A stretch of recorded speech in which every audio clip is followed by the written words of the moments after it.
A historic strike at sea. For the first time since World War II, a U.S. Navy submarine sank an enemy warship with a torpedo. And now, Iran responding, saying, quote, the continued mischief and deception by the United States in the region will come at the cost of complete destruction of the region's military and economic infrastructure.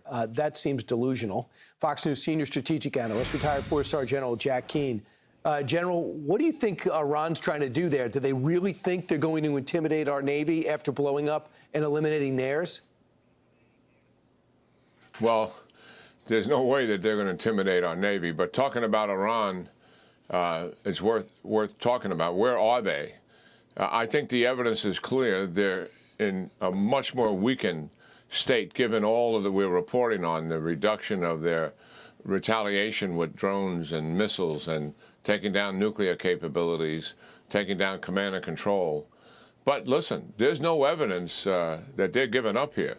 The evidence is quite the contrary. They've expanded into the Gulf states, and they've expanded into with Lebanon and Hezbollah. Now, Hezbollah has missiles that can rain down on Israeli cities. They're not firing on them. So I think the Iranians are pushing them, but they don't want to go too far. Hezbollah is holding back, and that's good news. And the Israelis are certainly poking them pretty hard to make certain they don't do much more than what they have been doing. But they expanding into the Gulf regions, I think, is a bit of a blowback on the Iranians, because the Gulf states are coming together not only to defend themselves, and most of them have very good capability to do that, but also to take the fight to them offensively. And that is happening. And I can't talk about the ones that are doing it because they don't want us to talk about it. I totally disagree with all of their not wanting to take public stances on things. I think they should stand up, identify the principles they're fighting for, and join the United States publicly, not just privately. But right. It is who they are. But, yeah, as of now, certainly no evidence of defections. Hopefully the Mossad and CIA are telling a different story. And they are talking to people who want to break from the regime. And certainly if that was taking place, that would be realistic.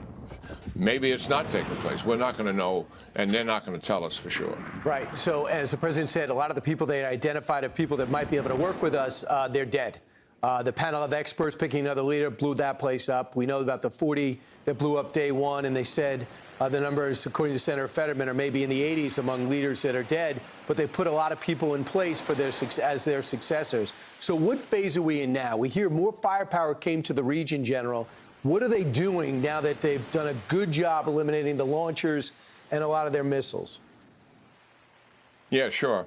Well, let me just say once again, the significance of what has taken place here with the United States and Israel combined on this offensive operation. And these are the two most proven, experienced militaries in the world. And for the first time ever, we are conducting a combined operation with common objectives.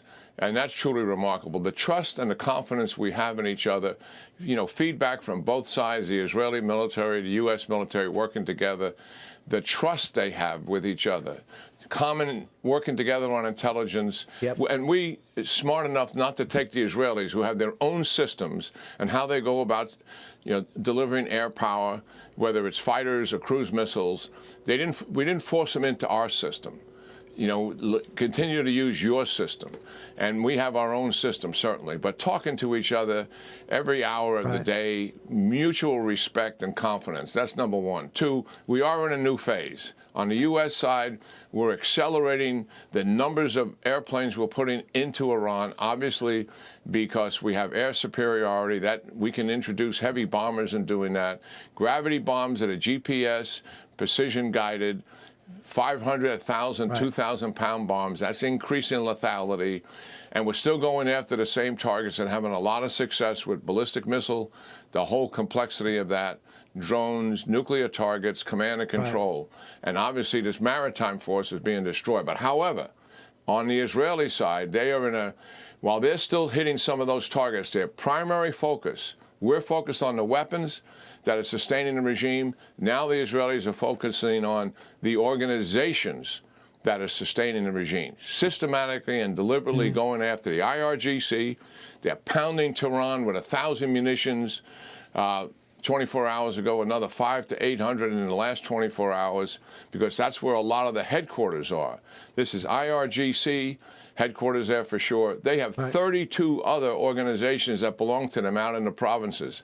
They're going to go after all of them. Why? Because they repress the people. The Baji militia, certainly in Tehran, but also out in the province, systematically taking them down. Police infrastructure, same, taking them down because they are part of the infrastructure and security forces that repress the people and sustain the regime.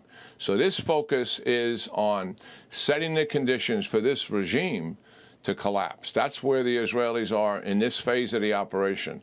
They think it'll take 10 days, maybe 2 weeks to do that.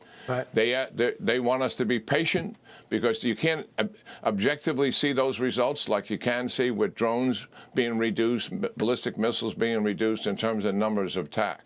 It's much more intangible. We got a lot of work in front of us, and the president is 100% behind what? He is behind our president setting the conditions to finish this. If it takes longer, that's fine.